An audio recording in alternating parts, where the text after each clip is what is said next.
Hi, welcome to live with food. நம்ம இன்னைக்கு வெந்தய பொங்கல் பார்க்க போகிறோம். இது ரொம்ப டேஸ்டாக இருக்கும், ஹெல்த்தியான ரெசிபி. இதுக்கு நான் ஒரு பவுலில் வெந்தயத்தை சேர்த்துக்கிறேன்.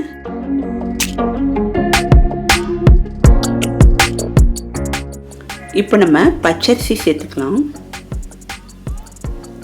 இப்போ நல்லா கழுவி 30லேருந்து 45 நிமிஷம் வரைக்கும் ஊற வச்சிடணும். இது நல்லா ஊறினாதான் நல்லா குழைவாக வேகும். இப்போ ஒரு குக்கர் பாத்திரம் எடுத்துக்கலாம். இதில் நம்ம ஊற வச்சிருந்த அரிசியும் வெந்தயத்தையும் சேர்த்துக்கலாம். ஒரு கப்புக்கு நான் 4 கப்பு தண்ணி விட்டுருக்கேன். வெந்தயம் குளிர்ச்சியானது, நம்ம அடிக்கடி உணவில் சேர்த்துக்கணும்.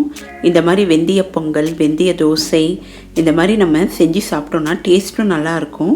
நமக்கும் ஹெல்த்தியான ரெசிபி சாப்பிட்ட ஃபீலிங் கிடைக்கும்.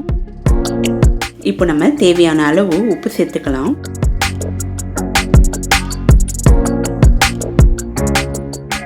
ரொம்ப ஈஸியான பிரேக்ஃபாஸ்ட் ரெசிபி.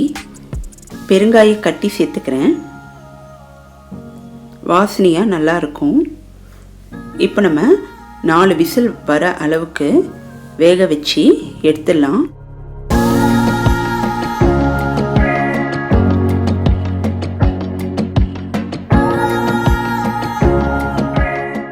நல்லா குழைவாக வெந்திருக்கு பாருங்க. இந்த மாதிரி நல்லா மசிச்சுக்கலாம்.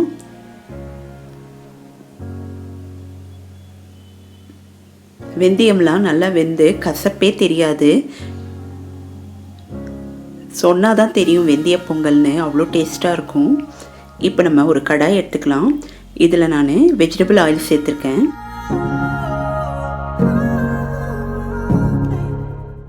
இதோட நான் கொஞ்சமாக நெய் சேர்த்துக்கிறேன். உங்களுக்கு நெய்யிலேயே தாளிக்கணும் அப்படின்னா நீங்கள் நெய்யே கூட சேர்த்துக்கலாம்.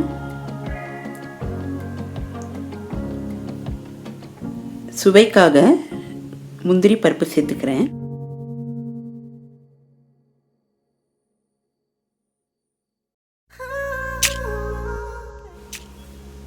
இஞ்சி சேர்த்துக்கிறேன், துருவிய இஞ்சி.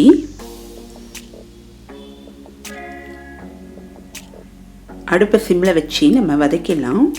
இதோட நுணுக்கிய மிளகு சீரகத்தை சேர்த்துக்கிறேன். கருவேப்பிலை சேர்த்துக்கிறேன்.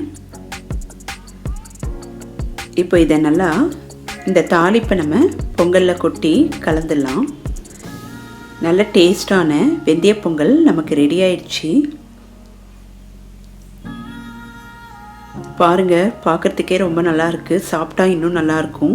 சட்னி சாம்பாரோட நம்ம சாப்பிடலாம், ரொம்ப நல்லா இருக்கும். ட்ரை பண்ணி பாருங்க. இந்த வீடியோவை லைக் பண்ணுங்க, ஷேர் பண்ணுங்க. இது வரைக்கும் சேனலை சப்ஸ்கிரைப் பண்ணாதவங்க மறக்காம லிவ் வித் ஃபுட் சேனலை சப்ஸ்கிரைப் பண்ணுங்க. பாய்.